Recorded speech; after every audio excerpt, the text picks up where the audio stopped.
Chapter 10 Living Among the Centaurs. Petal amused herself by running and jumping around the walls and rock formations. She would walk along their narrow ledges and stand on tiny peaks with 2 or 3 other legs in the air. "Look, me!" "That's great," replied Katy as she rummaged around the backpack's bottom. She found an unused neon-pink balloon and quietly blew air into it. Petal hopped off a rock to watch more closely. Katy tied the end and bopped it to Petal. She smelled and squeezed the light rubbery thing before bouncing it back to Katy. Back and forth it bounced the balloon, standing further apart each time.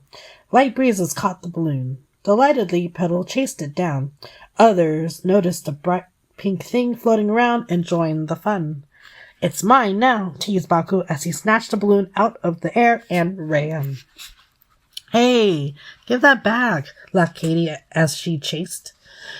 Petal followed as Baku ran just fast enough to be barely out of her reach. The other young centaurs joined in the fun, snatching the balloon from each other while keeping it away from Katy. Flush-faced, Katy ran until she felt queasy and was overcome with a coughing fit from an irritated throat. She bent over, looking to the ground with hands on knees, and threw up her breakfast onto the green grass. The others, especially Baku and Petal, were horrified at the sight. Bhatia walked Katy down to the lower levels to be cleaned. Sitting near the spray of the waterfall, she cooled down with a cup of its water and a wet towel on her face. 30 minutes later, she was eager to return to the surface to play. "I'm fine. I want to play. That was fun," said Katy. Bhatia held out her hand, offering Katy a ride.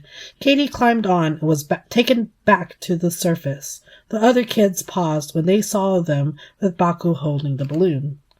"Let's get him," said Bhatia. "Oh no," said Baku, and bolted. Bhatia ran at top speed until she was alongside Baku. "Get it, Katy! Grab it!" Katy reached out to grab the balloon, but settled with getting a firm hold of his arm. Jerking his arm while pulling away, she was dragged off and onto the ground. "Whoa!" shouted the others coming up from behind, making sure not to run over Katy. They stopped to make sure the little human was unharmed. "I'm okay," said Katy, pushing off the ground. Ida offered her a hand. Katy took it and was hoisted back onto her own legs. She watched 2 others tackle Baku to the grassy ground. The youngest centaurs gleefully jumped on him, too. Laughing at the funny sight, she felt herself tossed onto the pile of centaurs. "Here, keep this thing away from him," laughed Bhatia, ripping the balloon out of Baku's grip and passing it to Katy. Everybody laughed while looking up at the sky and caught their breath for a little while. Some switched to archery and let her use their stick bows. It was hard. All the arrows flew into odd places. Katy could climb things easily to reach the oddest of spaces, to fetch the arrows at least. Some threw javelins, while others sparred with wooden swords, sticks, and shields for a bit. After bruising her knuckles, getting welts on her arms and legs, Katy timed herself out of the rough games entirely. Petal simply watched and followed. Katy checked on the electronic devices. All the tiny dots on the devices lit a solid blue, so she stowed everything away. She slipped away to explore the expanse with Petal. They walked straight in the opposite direction of where Zeba had carried her up. On the way to the opposite end, they passed by smaller openings in the ground. Smoke, steam, and the delicious smell of cooking wafted out of some of them. She looked down to see into the kitchens. There were also crafting studios, chemical mixing shops, refineries, and smithing shops. The 2 of them watched the adults work through the vents and spotted Shasta studying at a table. "Hello, Shasta," Katy shouted. He gave a quick glance up and went back to work. When they were closer to the edge, Katy noticed a familiar smell in the air. It was the saltiness of an ocean breeze. This excited Katy because she rarely went to the beach or other fun places. She had to take extra classes on the weekends and summer breaks for weak grades in math and English, along with piano and Chinese school. Her schedule was too busy to do fun things. She was determined to have a good time. Coming into view was the shimmering curvature of the ocean's horizon. Katy walked quickly, driven by her desire to see more. A roar of the waves and gusts of wind came from below. A hint of fear made her legs feel shaky, so she got closer and closer to the edge, dropping to the ground with the arms to steady herself as she looked all the way down. Narrow strips of beach could be seen way down below. In the water were more rocky columns and chunks broken off of Altiplano and into the ocean. Katie thought about plate tectonics she learned in school and imagined that millions of years ago they were all one bigger piece of land that was torn apart and disappeared across the ocean. There had to be more lands beyond that horizon. She could see that violent waves carved out the bottoms closest to the open ocean, making them collapse and slowly disappear. While observing the ocean, Katie noticed round things with wings flapping into and out of the rock wall below. "What are those?" asked Katie. "Pearl. Eggs, down there," replied Petal. As she said this, one landed 5 feet away. It was a black and white bird with a red and orange beak wrapped up in a light brown turtle-like shell.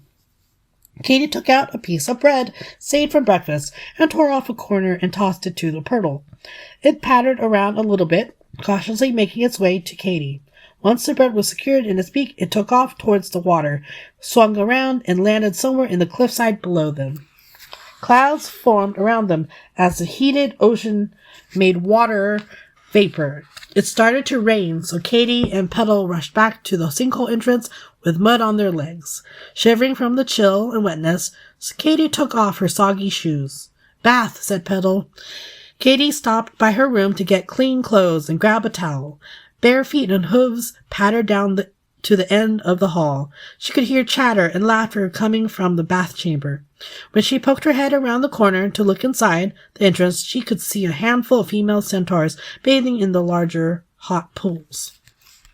"Come join us before you get sick," invited Bhatia. Katie became anxious again as she walked in, recalling how the girls back at science camp treated her that night. She steeled herself against possible ridicule as she set aside the dirty clothes in one corner, clean clothes and towel in another spot, and took off her dirty clothes. Nobody stared at her or said anything about it. They just carried on as normal. Katie walked over to the large pool and slipped into the relaxing hot water. As the female centaurs conversed, they would offer each other back and shoulder rubs to release tension after a day of physical activity.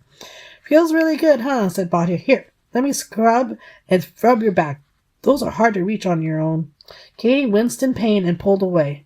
"My goodness, your muscles are hard. You are under a lot of stress." Stress? It never occurred to her that she was. After bathing, they went to eat lunch. Sitting at a table, she looked around the dining hall, looking for Zeba. "Where is Zeba?" "Who knows?" replied Bhatia. "She is somewhere here or down there, traveling to more places and meeting more souls than most of us ever will. She found you, Petal, and Shasta too, all alone down there, unable to locate their hurts. Don't worry about her. I have something to show you later." Katie was led down a passage of wide steps leading down. The salty sea smell came through openings of the wall on her right side. Turtles flew in and out of them and went into hundreds, if not thousands, of boreholes along the inner wall on her left. A handful of centaurs scooped and shoveled dry, dusty, flaky white stuff off the ground and into bags.